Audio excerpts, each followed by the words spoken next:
여러분들은 주변에 영어 말하는 친구 있으면 자기 거 좀 들려주세요. 네, 바로 근데 다음에 영어로 시작할 거라서 강의 시작할 때 받으시면 됩니다. 조금 복잡하죠? 자, 준비가 됐겠죠?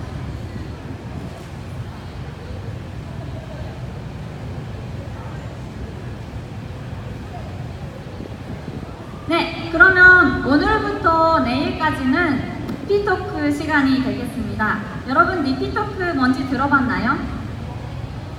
아니요? 네, 작년에 GTGY에 참석했던 분들은 아실 텐데요. 일단은 오늘 내일에 걸쳐서 5개의 강의를 5명의 다른 강사들에 의해서 듣게 됩니다. 네, 창조 2개, 타락, 그리고 복귀, 재림 이렇게 5강의를 오늘과 내일에 걸쳐서 듣게 될 텐데요. 니피토크는 원리 강의의 내용을 전문적이고 신학적이고 뭔가 지식을 배우는 그런 시간이 아니라 자신의 삶과 더 연결시키고 자신의 삶과의 연결고리를 찾고 적용시키는 것이 중요한 목표가 되겠습니다. 그래서 여러분들은 강의를 통해서 강사님들의 이제 체험적인 내용이나 간증을 조금 더 많이 듣게 될 것입니다. 그리고 강의를 듣는 것뿐만 아니라 액션을 통해서 여러분의 삶과 연결시키는 어떤 활동을 하게 될 것입니다. 그것을 애플리케이션이라고 하는데요. 그래서 오늘은 그 강의를 듣고 또 애플리케이션 시간을 가지고 내일은 여러분 스스로가 여러분의 니피토크를 만드는 시간을 갖게 되겠습니다. 네, 그래서 내일은 니피토크를 만들고 오후에 콘테스트 시간을 갖게 되는데요. 콘테스트 관련해서는 내일 다시 설명을 할 테니까 오늘은 여러분들은 듣는 내용을 자기가 중요하다고 생각하는 내용, 감동받았던 내용을 잘 메모를 하셔서 내일 니피토크를 만들 때 참고를 할 수 있도록 들어주시면 되겠습니다. 네, 그러면 라디오를 다시 한국 분들이 받으시면 되겠습니다. 네, 이제는 영어로 진행이 되겠습니다.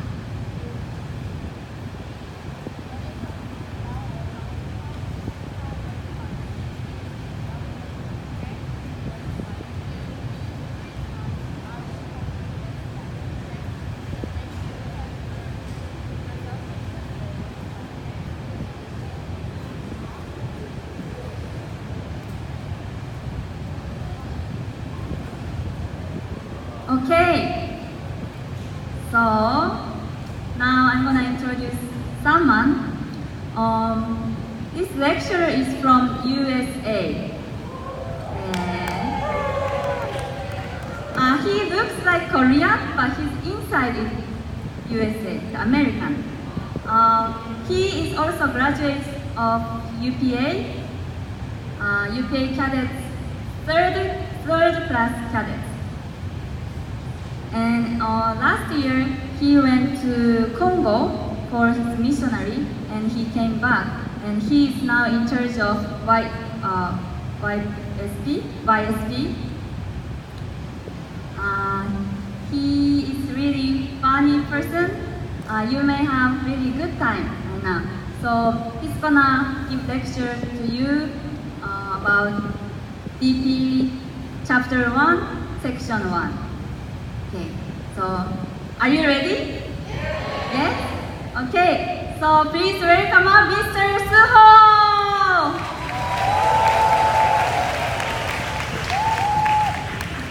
Hello everyone.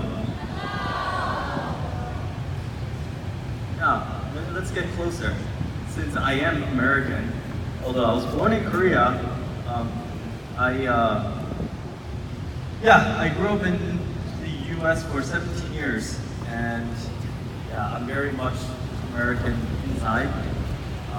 So those US people, you know the term like banana, right? Yellow on the outside, white on the inside. I'm like a banana. But anyway, so I would like to give the first DP talk. I am very sorry if it's a bit difficult and if it's sleepy. I understand because I fell asleep while preparing for this. So yeah, I won't take offense to your reactions, but just take into consideration that this is what I thought. This is something that I thought about. It's my thought process, and I would like to share. It might not reach all of you, but it might reach some of you. Some of you might agree. So that's why we do these kind of things.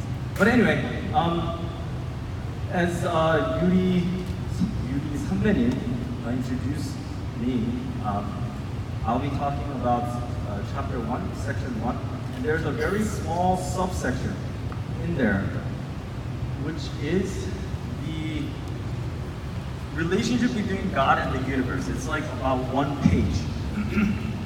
And this is a very small section, but all the English speakers, let us read together, okay? So, the relationship between God and the universe. We have learned that every creation is God's substantial object partner, formed in his likeness as a discrete projection of his dual characteristics. God exists as the incorporeal subject partner to all beings. Human beings are object partners embodied at the level of image, and the rest of creation are the object partners embodied at the level of symbol. These object partners are called individual embodiments of truth in image and symbol. Yeah, if you read the Korean, it's extremely difficult. English is actually relatively tame, I'd like to say. Then it talks about, in light of our understanding of the dual characteristics, the relationship between God and the universe can be summarized thus. The universe as a whole is a substantial object partner to God. It is composed of individual embodiments of truth, each a unique manifestation of dual characteristics of God at either the level of image or of symbol, as governed by the principle of creation.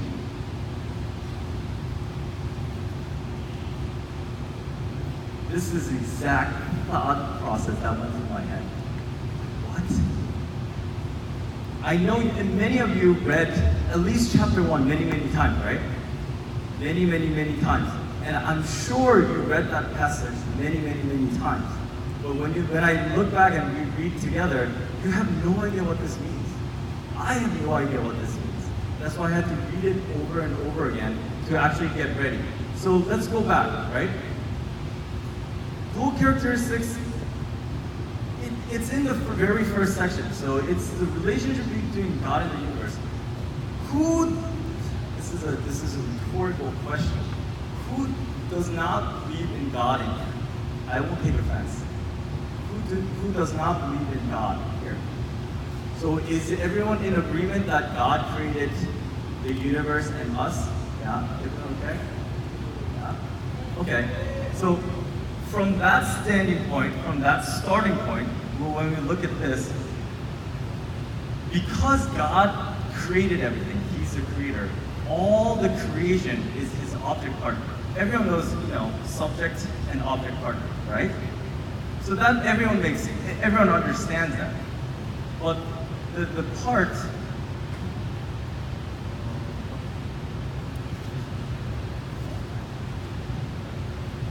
okay, I have no idea how this thing works. But anyway, if you read the first sentence, second sentence, formed in his likeness as a discrete projection of his dual characteristics. You all know this too. You heard this many times. When God created the universe, He projected parts of Himself as the creation. That's what you talk about, the atoms, the yin and yang, the male and female, yeah, the dual characteristics, yeah. Everyone understands. But there's a term in the divine principle called individual embodiments of truth. The translation is actually pretty weak. In Korean, it's called 개성 진리체. It is a literal translation. 개성 is individual, 진리 is the truth, 체 is a body. Yeah? But what this means is that when God created everything, He never created a copy of anything. Everything that He created is unique and different from each other, no matter how close it may seem. For example, the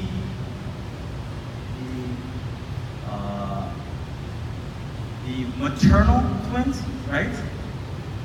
I think the translation is 일란성 쌍둥이. The maternal twins is, you know, the baby forms, but then it splits from one thing. So genetically, it's exactly the same. Genetically, it's exactly the same. But when they grow up, they're a bit different. Yeah? Their characteristics, their personality, and even their looks, even though DNA, the coding of the physical body is exactly the same, but they're different. Why is that? Because God created it with the intention to create infinite, you know, variety of Himself. He expressed Himself in various ways. So there is no need for Him to create anything that is the same copy. You understand? Yeah? Everyone understand? Okay. So then, based on the dual characteristics, God is a substantial partner, a substantial subject, and the universe is a substantial object partner. And forget the image and the symbol. That's a talk about a different thing. So, in light of that, how does this apply to us? Right? It means, the way I understand it is the relationship that I have, that you have as individuals is different. It has to be different with God, because your connection is different than mine. You understand? Although the path of life of faith, although the path of attending God and true parents may be the same, the relationship that we have, the individual relationship that we have has to be unique. Yeah? Everyone catch what I'm saying? So in that sense, some of you look at this and you're not interested. For example, let's take a look at the whole of Divine Principle. Who likes chapter 1? Who likes chapter 1 out of the Divine Principle? No, raise your hand. I like chapter 1. Who likes chapter 2? Who likes chapter 3? What is chapter 3?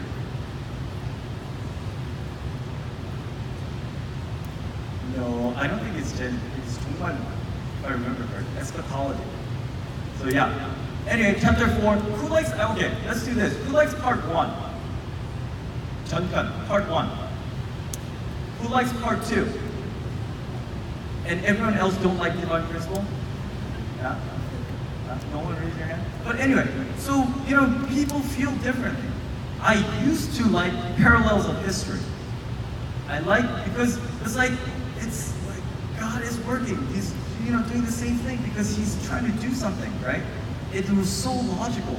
But then when I got older, I was like, yeah, so what? You know, people make the same mistakes and went over and over again. But then now I like, you know, the principle of creation a lot more. So chapter 1. So, in that sense, what I would like to share is that individual relationship with God has to be built. It can be helped, it can be nurtured, it can be developed together, but to build it, it's your own responsibility. There's an aspect to God that only you can reach. That there's an aspect of God that only you can make happen. Do you understand? I don't know what kind of part that God wants from me, but that's what I believe. Because I am different from you. Yeah? And then we all came from God. Yeah? So we, in a sense, we all have a role in which, within the universe, we all have a role that we need to play a part in. That's why it's a relationship between individual and the whole.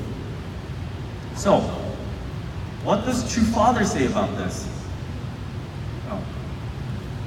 True Father says in Seonghwa that what is the root of the universe?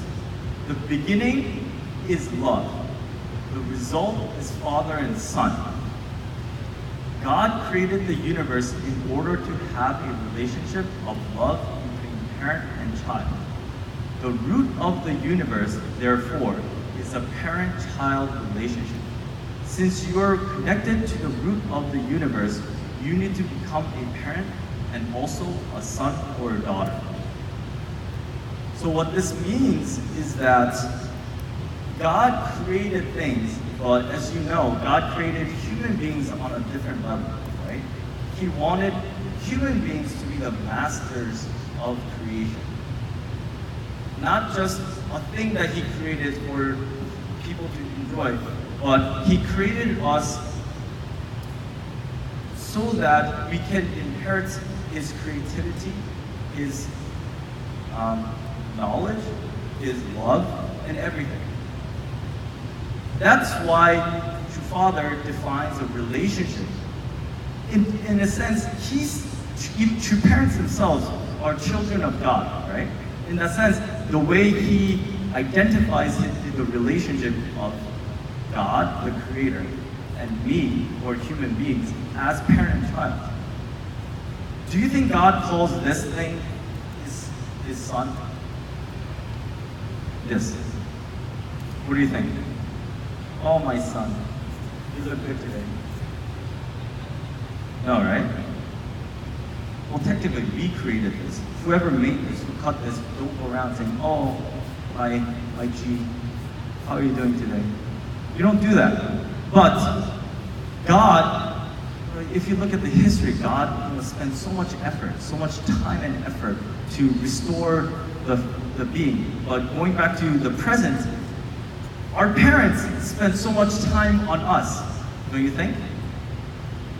They cook for us, they cook for us, they cook for us, they give us money, they cook for us, they buy us clothes, and they cook for us. Right?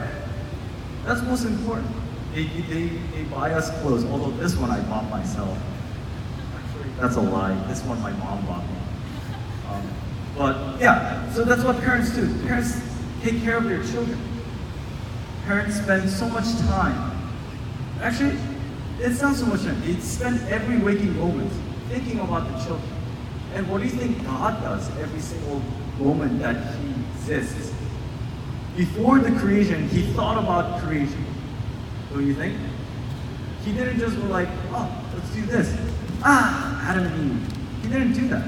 You know that He had this time, this preparation time in which He created a blueprint in His head.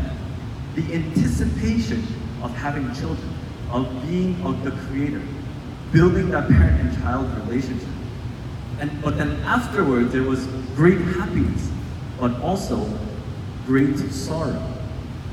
But in that sense, that relationship with God can be, or the heart of God can be understood through our relationship with our parents. I am a bit older than you, so maybe I have more time to think about this. But your parents, if you think of it in a negative way, the more siblings you have, you would think that the love that you receive from your parents is diminished.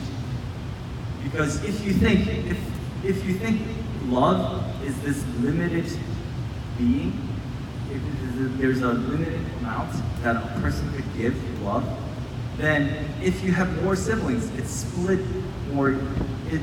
so you'll be receiving less love. right? You would think that. But what does true parents say? True parents says love is infinite. And the more you give, it grows even more, right? So in that sense, parental love, it never diminishes, but it actually grows even more. And then the thing about the love is that the more it's shared, the more it bounces around, it expands. So actually, the more, it might be difficult in the beginning, but then the more siblings you have, later you grow, the bigger, the busier, the crazier the family becomes. And then it becomes happier, don't you think? How many people, I have 3 siblings, so I have 4, we're a family of 6. Who have family of 6? Family of 7? Family of 8? Family of 9?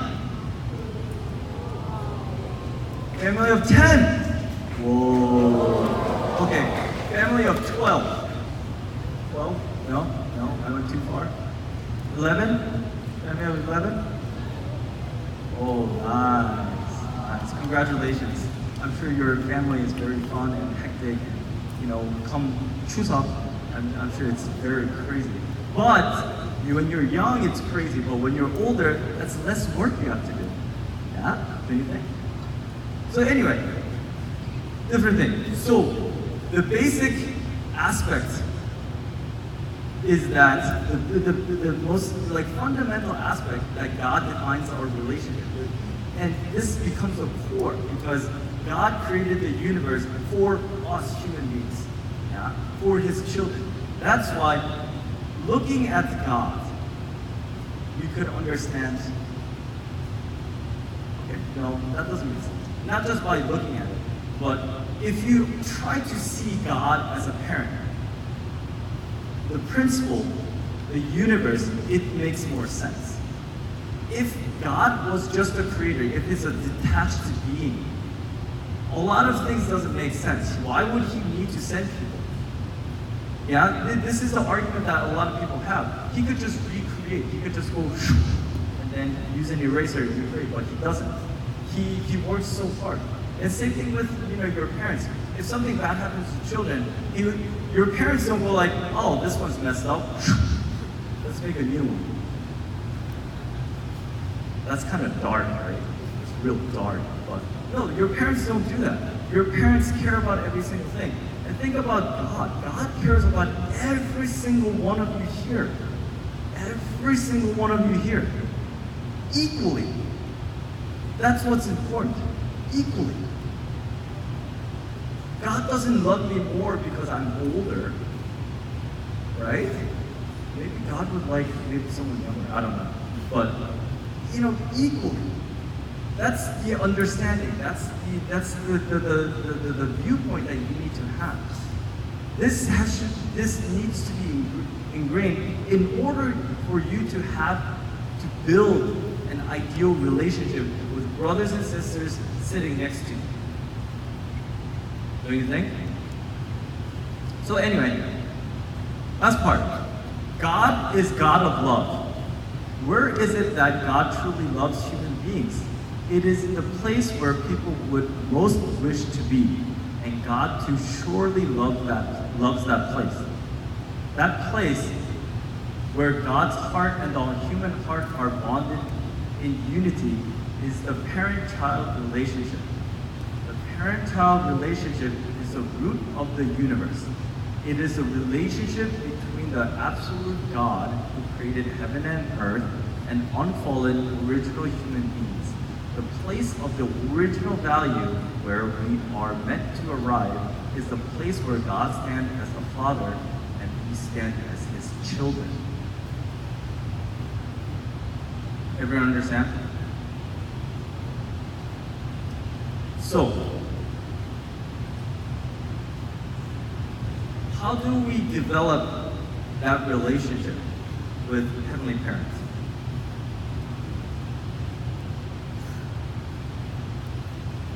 How do we develop it? Let's re-ask this question.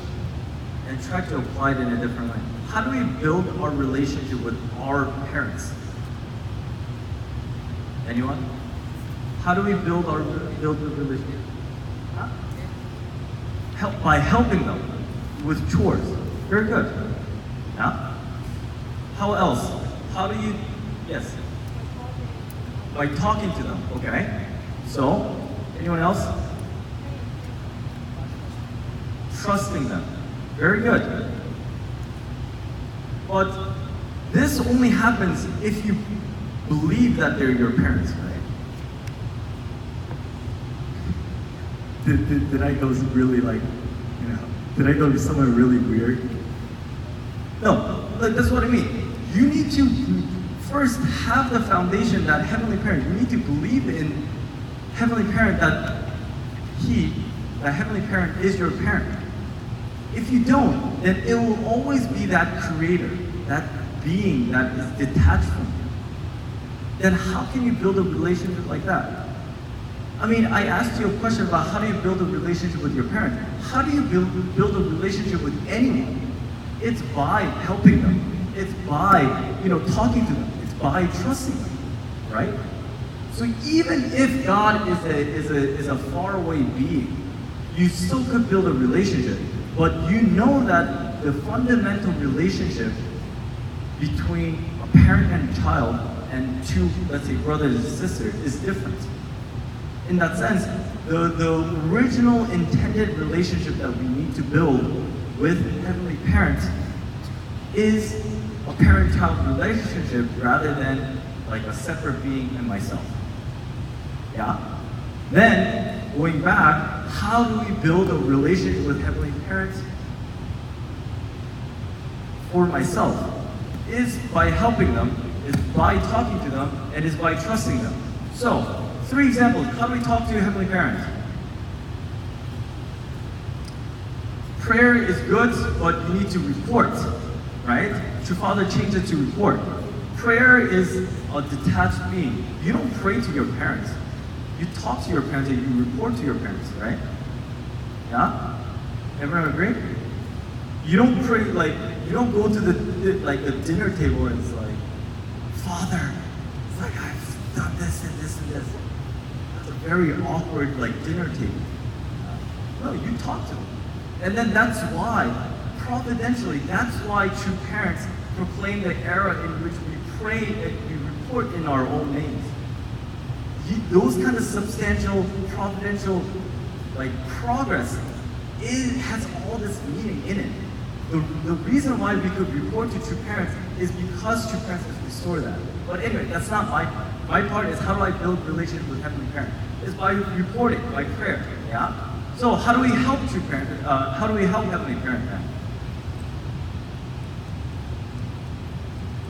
How do we help Heavenly Parent? By spreading love. Very good. How do we spread love then? Sir? Community service. Very good. By essentially helping other brothers and sisters. Yeah, within your family. If you're an older sibling, you take care of your younger sibling, your parents are happy. Yeah? So community service is, as a global unit, we're helping our brothers and sisters. But for myself, within our family, we help each other. And within our community, we help each other. That's a way to build a relationship with Heavenly Parent. Last one, how do we trust Heavenly Parent? Or let's ask it in a different way. How do we build trust with Heavenly Parent?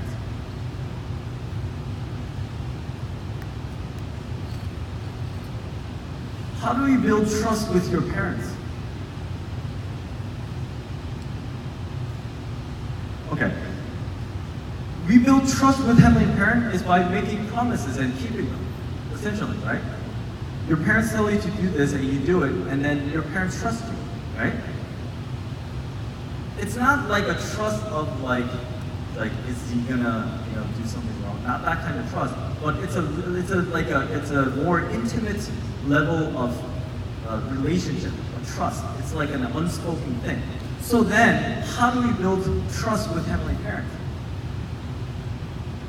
Same thing, you make promises, not make promises. You report and you tell Heavenly Parent what you're going to do, and you strive, you work hard to achieve it.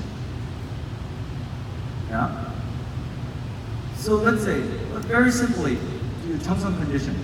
I'll do 40 vows a day for 40 days.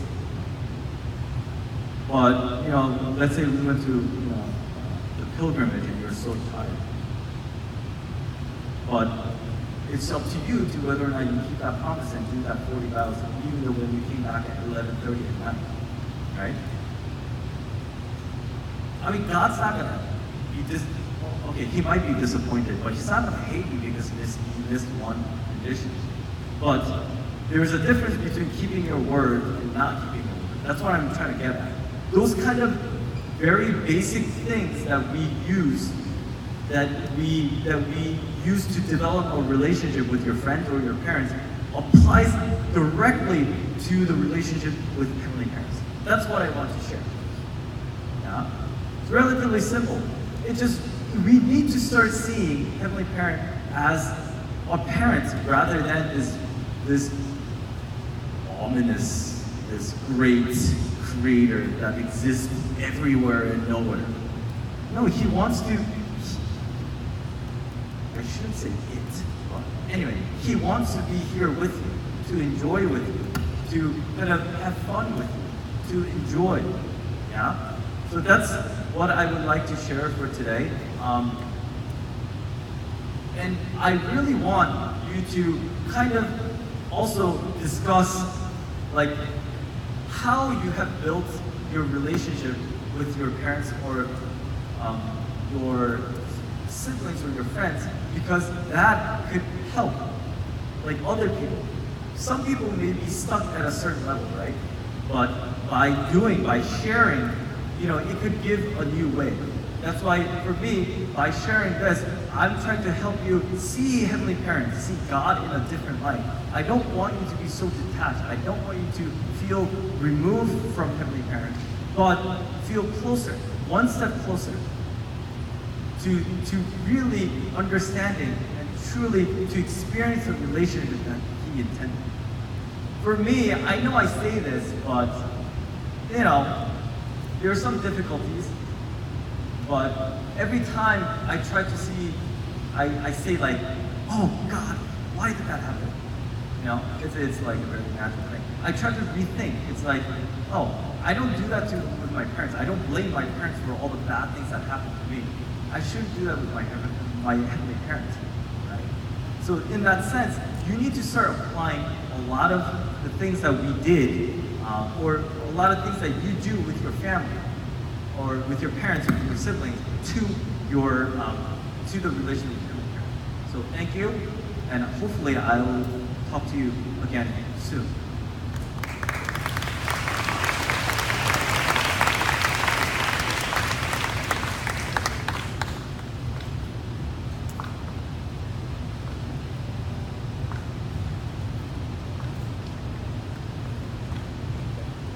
Thank you. Please give him a big hand.